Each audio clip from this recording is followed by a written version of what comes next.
Hi there, and welcome to the Surviving and Thriving in Residency podcast. I'm Charley Lowry, your host and director of GME Relations at PracticeLink. This show is all about exploring the world of graduate and undergraduate medical education. We'll dive into the real-life experiences, successes, and challenges faced by medical students, residents, and fellows, while also highlighting valuable tools to support you, whether that's financial planning, student aid, or the many free resources provided by PracticeLink. If you're thinking about med school, currently studying, or deep into residency or fellowship, this podcast is here to offer insights and support to make your journey a bit easier than those before you. My name is Charley Lowry. I'll be hosting today, and I am the Director of GME Relations for PracticeLink. And with me today, I have PGY3 Amir Zakhary from St. Louis University. So, Amir, thanks for being here. No, of course. Thanks for having me. Yeah, I appreciate it. And I'm just going to let you just tell a little bit about yourself. Yeah, absolutely. Thanks so much for having me. It's honestly great to be here. Yeah, so I'm a third-year internal medicine resident now. I was born in Egypt, actually, but lived most of my life in the Midwest, in Cleveland, St. Louis mainly, and just decided from an early age, that I wanted to go into medicine. Thankfully, I did 2 different intern years, one in surgery and one in medicine. Both taught me a lot, and I love giving advice to incoming students, incoming residents, on what they're looking for, because a lot of people go into either surgery or medicine and find a lot of benefit from doing both of those fields. And I think, doing intern year in both has helped me a lot to kind of see both sides. Oh, interesting. So you did the surgery year here in St. Louis? Ironically, I did it in Cleveland, actually. Oh, in I Cleveland. went back to Cleveland just for that 1 year. Okay. Back in 2021, as soon as I was done with medical school. And then returned back in 2022 to do internal medicine here at St. Louis U. Oh, nice. Yeah. Okay. Mm-hmm. So you did your medical school at Loyola in correct. Chicago, right? That's correct, yeah. So tell me a little bit about that. That's a huge school. What made you choose that school? Of course, it has a great reputation, I'm sure, yeah. but what made you choose the school? And then what do you think were common issues maybe that you encountered or things that you look back on that you wish you could do differently? Absolutely. Well, Loyola was a great school, and I think it's always difficult choosing a medical school because you come out of undergrad, you're not sure what's to come. There's med schools all across the country, and then there's MD, DO schools, there's international schools that people sometimes go to choose. But I chose Loyola because really it was so similar to SLU, actually, my undergrad. The Jesuit school, Catholic school, private school, a medium-sized class in a city that was familiar also in the Midwest. And the people there were just extremely friendly. It felt like I had been there already in a certain sense. That's nice. Yeah. Actually, a lot of even the interior design of the school looked like a high school that I used to go to. That was also Catholic. So similar like verses written and quotes and stuff like that. So people overall were just really friendly. But I think medical school was an incredible experience. Of course, COVID did hit us in probably the most critical part of medical school. Oh, so COVID hit. What year were you? We were third years. You were third year, so clinical year. Exactly. So basically what happened with COVID is every year got hit and every year missed about 4 months of training. Okay. So if you were in your first or second year, you missed 4 months of lecture. If you were in your third or fourth year, you missed 4 months of clinical training. Oh. Now, the way fourth year is set up is a lot of the things are front loaded. So usually by the end of fourth year, you're kind of not doing much. Right. So they missed their graduation. I do remember that. But third year, we all missed 2 critical rotations. And for me, I missed both medicine and surgery. The 2 intern years that I went into. Oh, no. Okay. Yeah. So we spent the whole fourth year making that up, basically. So we went into medicine, went into surgery, then did our other rotations that we had to do. And we were applying at the same time. So that was all very difficult. And I think we graduated in a way feeling sometimes a little bit subpar of what we were supposed to know in terms of our clinical knowledge. And so we caught up, I think, during our intern year in terms of the clinical knowledge that we were supposed to know. So I think that was probably the biggest thing that unfortunately was a little bit out of our control. But I think at the end, we compensated for it and it made us better in a way. Yeah, it would have to be scary because you're going to think, how am I going to make that up? Yeah, exactly. Right? Oh, yeah, absolutely. Yeah. I'm going to be off cycle, whatever, right? Yeah, I can imagine. Yeah, absolutely. So overall, good experience for overall medical good. school. Yeah, absolutely. Yeah, the administration were very good. The professors were very knowledgeable.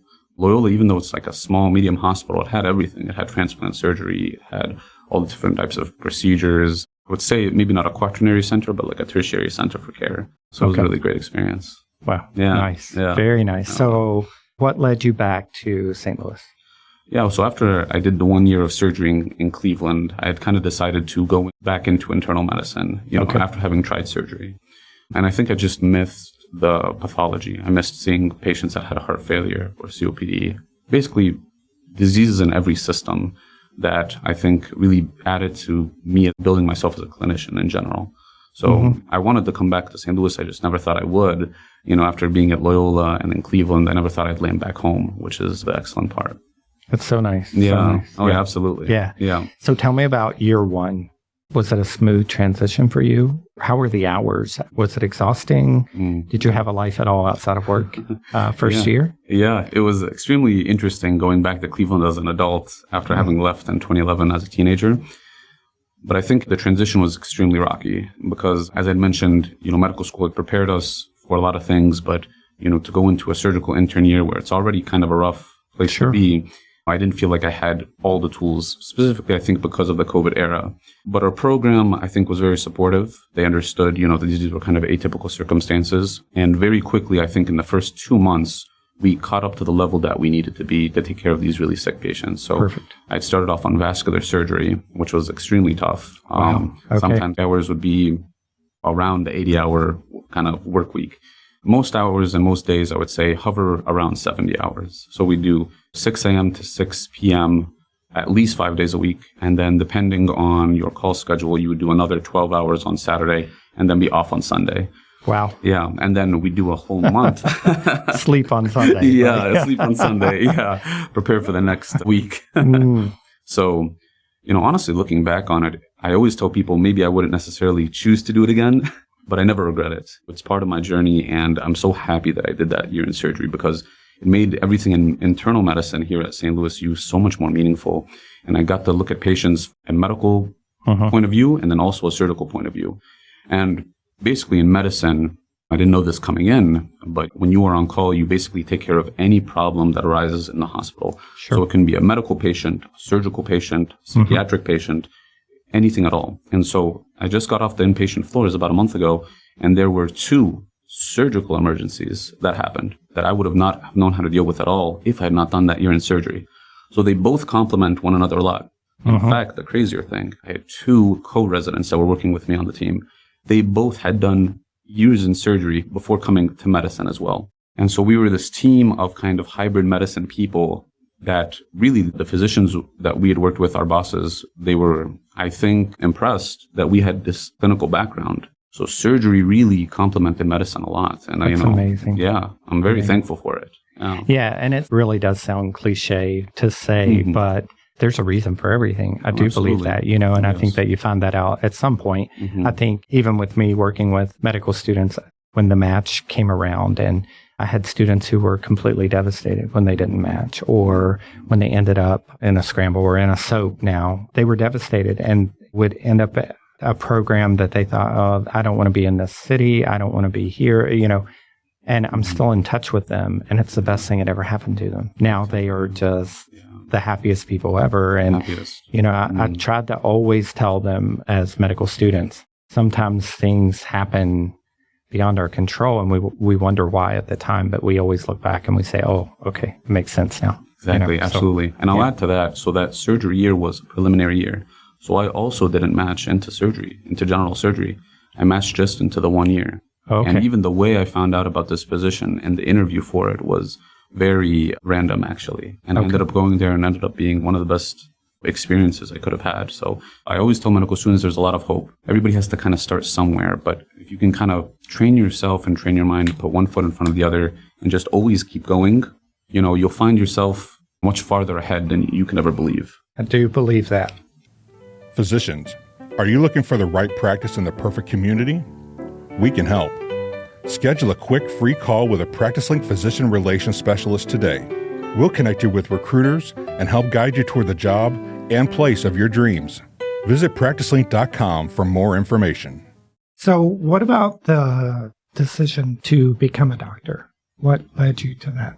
Yeah, absolutely. So my father actually is one of the vascular surgeons over at the VA hospital. And his parents were really instrumental into me just learning about science as a young child. And they always pushed me to just do what I want, do what I love, be what I'm passionate about. But they were always teaching me about things about science. And then my grandma was a PhD, so she took me to her lab and would show me like microbiome specimens and those kind of things. And they always told me, as far as whenever they give me like toys or games, they say there's always a money limit on that. But if you want books, we'll spend as much as you want, So they really incentivized me to always keep learning, especially if it was to help someone else. And then especially from my mom's side, my mom is a very loving person, would do anything for anyone. So I think those kind of characteristics both kind of blended when it came down to choose something. I loved people. I love helping people. And then there was also kind of an intellectual, kind of knowledge-based side that I thought being a doctor could offer as well. That's so nice. It's very nice to hear. So let's talk about things you would do differently. I know there's got to be some things, right? Yeah, absolutely. Yeah. I think putting yourself out there as much as you can. I think there's a lot of core rotations that we get in medical school, surgery and medicine, psychiatry, OB, family medicine, and pediatrics. But there's a lot of other fields, too, that are really great that I don't think a lot of people get exposed to. So recently we're talking about kind of pain management or radiology or anesthesia, which are really great rotations, but sometimes you may have to join a group to get more info about those, or shadow, or join a clinic. And, those take a lot more effort, and you might find yourself alone and maybe nobody else going into those fields, but you never know what you might find enjoyable and matches your personality, and you could be very gifted in that field. So I would say the core is always going to be the core, but I think always kind of branch out and see if you like something else as well. It's good advice. I think that's definitely good advice. And you never know what's out there if you don't try. Exactly. Right. Oh, yeah, you have absolutely. to try.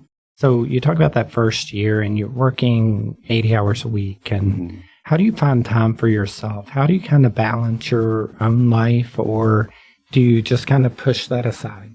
When I was interviewing for surgery the first time, someone had asked me a very similar question, actually. And instead of kind of counting the time that you have to do the things that you love, you make the time that you have count.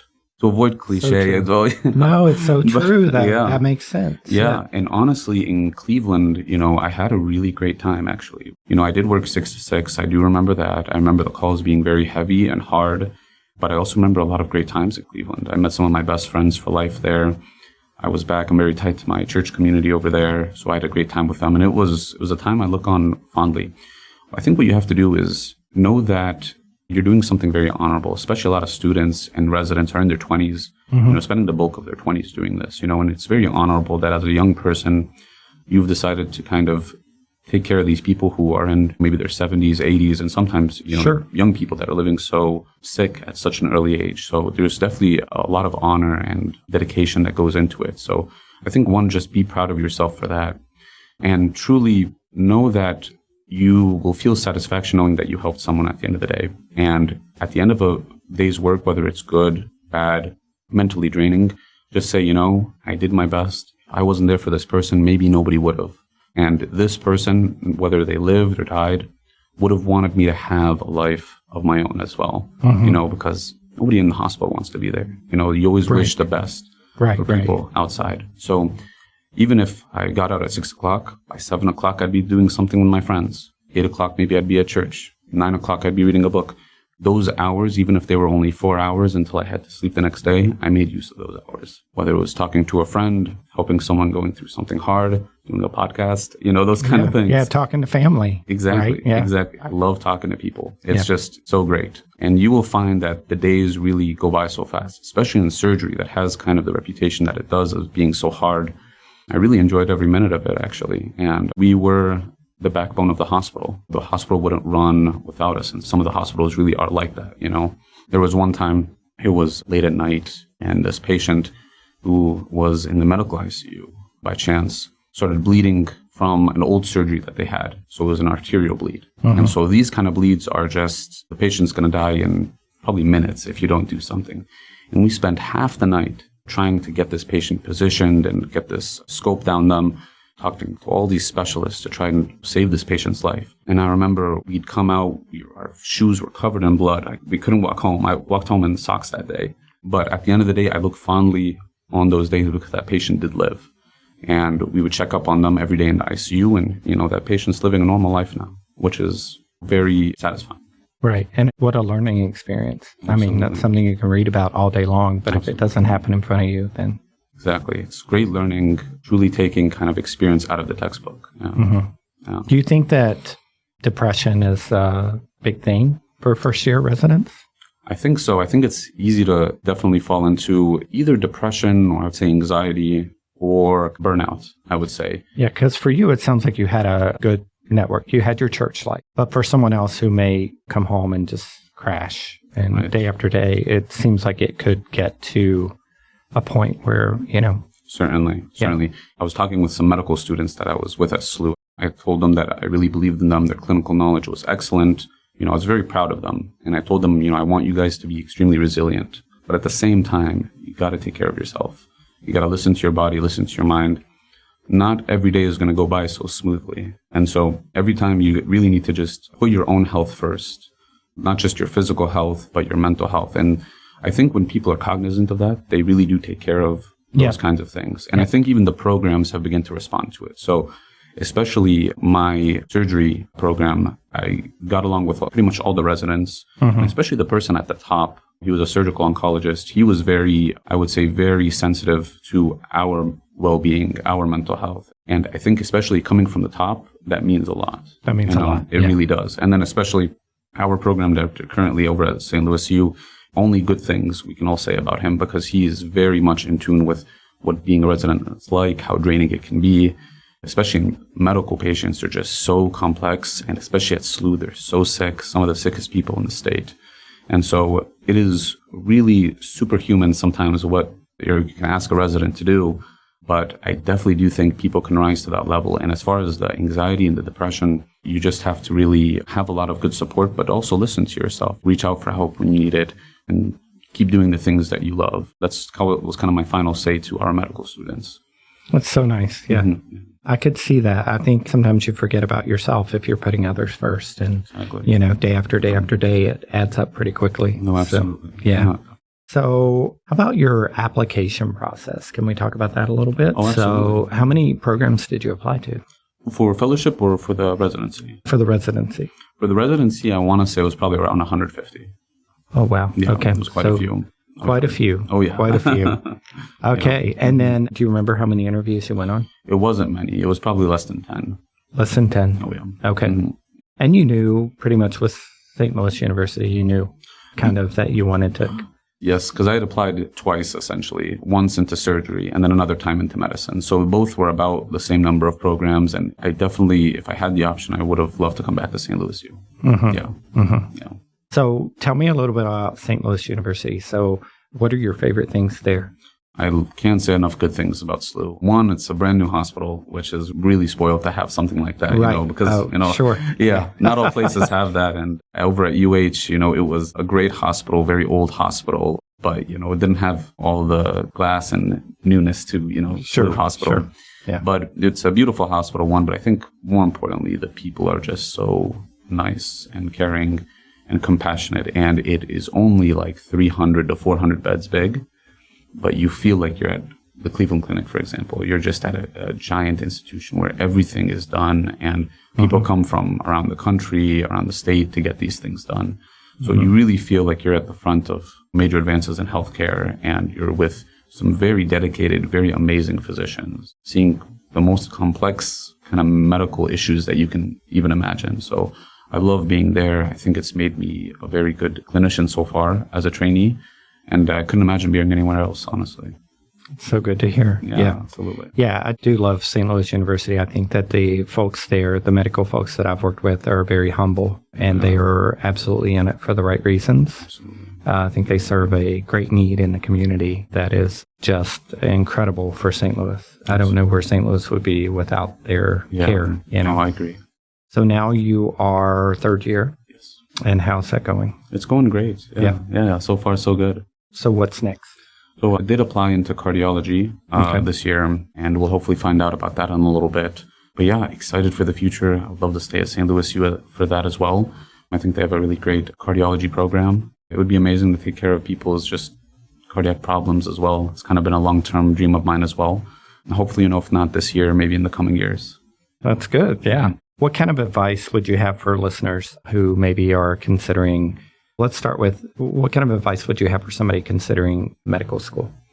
I would say the most important thing considering medical school really might be something that this person isn't thinking about yet, but really is how compassionate are you? And if the answer is I'm a very compassionate person, I would really do anything for anyone, I would say 99% sure that person belongs in medicine. Whenever I get to the end of an internal medicine rotation, whether it's with cardiology, nephrology, the inpatient rotation, they always tell me the same exact advice. They're like, Amir, you need to make sure that you care for these people, that you have the intent to be compassionate with them. They never tell me about my clinical knowledge. They never say, oh, read this, do this more, focus on the kidney more. They always say the same thing, just be a caring person. And that's their advice. So I would say that would be my advice for, anybody considering medicine. Oh, nice. Yeah. What about academics? Do you think you ever want to teach? Oh, absolutely. I've recently, especially on going into the third year, I've noticed that I really love teaching a lot. Any kind of downtime, I love teaching medical students. I love just talking about questions, taking them aside, asking them what they think about certain things. I love being mentored and then mentoring others. And I love that cycle. I think it's really helpful in medicine. Yeah. Oh, yeah. At PracticeLink, we believe your physician job search should be simple, supportive, and stress-free. That's why creating an account has always been, and will always be, completely free for physicians. Create your free account today at PracticeLink.com to start receiving your latest and most exclusive job opportunities directly to your inbox. What else do you have to add today? Is there any other things that you would give advice to the up-and-coming groups, or anything else that maybe you would change in your life, or that would make things easier for them if they knew to do it? Absolutely. I would say maybe I can start kind of at the pre-medical level. I would say don't get disheartened. Pre-med is a very busy time, and a lot of people from my church now are doing things in pre-med, biochemistry, biology, biomedical engineering, things that I couldn't even fathom doing right now because they are technically very difficult as well. Yeah. And they're finishing their degrees, but at the same time trying to pursue medicine. So it can all get very draining, I think. But I would say keep focusing on the goal, focus with people with similar goals, do your best, do your best in your classes, do your best on the MCAT. Any, I think, medical school that you would like to go to won't look at just one piece, but will look at the whole picture. And I think Loyola was very much like that. They saw my MCAT, they saw the CV, they saw the resume or the personal statement, they saw my extracurriculars, and they kind of pieced together that maybe it would be a good match. So I would say work on kind of all the factors and then see if you can go to a medical school and interview them the way that they interview you and see if you'd be a good match there. At the medical student level, I would say medical school has changed a lot, even since I've been there, actually. They're now doing a lot more clinical, and step one is now pass-fail, which was very different from when I was there. But I would say that from a very practical standpoint, try and get involved in some sort of research early on. Even if you're not exactly sure what you want to do, any research will go a long way for you, especially in the early years. So if you're interested in cardiology and you do research in, say, nephrology, that can translate over. And you make connections, you build people that maybe work on a system that's kind of shared between two specialties. So I would say getting just those skills early on, I think would have helped me a lot. Doing your best on step two and at least passing step one, because now I think the emphasis is more on that step two. And then really, besides just doing well in the clinical classes, because now that's the bulk of medical school, is have people remember you. Really take care of those patients. Treat them as if they're your family, and let them know that you're a very serious medical student that's very compassionate and, would do anything for your patients. At the resident level, applying into fellowship, I would say, at least for internal medicine, I think research is emphasized a lot, especially into some of these more competitive fields. But I think my statement still stands that people remember a good clinician always, a caring physician, a knowledgeable physician, a person who likes to teach, and just a relatable, easygoing person as well. Yes. So don't ever forget that part as well, like the humanistic side. It's very important and can translate into so many specialties. And then also, kind of build yourself over the long term in terms of your academic profile, the research, and those sort of kind of more statistic things. What about, do you ever attend conferences? Absolutely. I think conferences, I really only started attending during residency, and they're wonderful. I went to a combined engineering/cardiology conference back in May in Baltimore. It was really great, but there is kind of a big cost to going to these associated conferences. with it. It can be around $1,000, if not more. But there's a lot of assistance to go to these conferences. And presenting your scholarly work is always great and very empowering as well. So I really enjoyed my time there. I try to go to at least once a year, which is kind of how the university reimburses us for those as well. And yeah, I encourage people to do that too. It's such a great networking. You never know who you'll meet that will open a door for you. Absolutely. That's something I always talk to residents about is I know it's not always affordable. I know it's not always feasible. But even if you split the cost with another resident, share a room, there are ways to cut down on costs. So important because I go to so many conferences in a year and just the networking alone is amazing. When you walk into a exhibit hall and there are 40 hospitals represented there, you don't know who you're going to meet. You really don't know who you'll meet that will open a door for you. And I think even presenting, if you can present at a conference, it's another feather in your cap, Yeah, such absolutely. a good thing. Yeah. I'll add that too. There was a local conference, even with the hospital. I would say even do minor things like that. And I remember I submitted a poster almost kind of haphazardly, just saying, this is a, easy application, no fee. It's at the hospital. There's no traveling. So let me just submit it. And they had chosen our poster out of the 100 that were submitted. And I got to give an oral presentation there. And so we got to represent internal medicine in front of, like orthopedics, and ER, and all these other specialties. Because I forget that, some things that are so common in internal medicine are so interesting to other people as well. So never underestimate, you can be such a good just ambassador for your specialty, for yourself, and to the hospital even, and, just to other specialties, just by doing your thing. Sure. Yeah. And it shows your drive. It shows your initiative. And, you can do that on top of everything else. That's a lot. Well, anything else you want to share? So those are the big things that come to mind. I really thank you for today. Thank you. If PracticeLink can ever do anything to help you, I will give you a little rundown on PracticeLink. We've been in business 30 years this year. We are an online job board, so we work with physicians across the country, DOs, MDs, and advanced healthcare practitioners.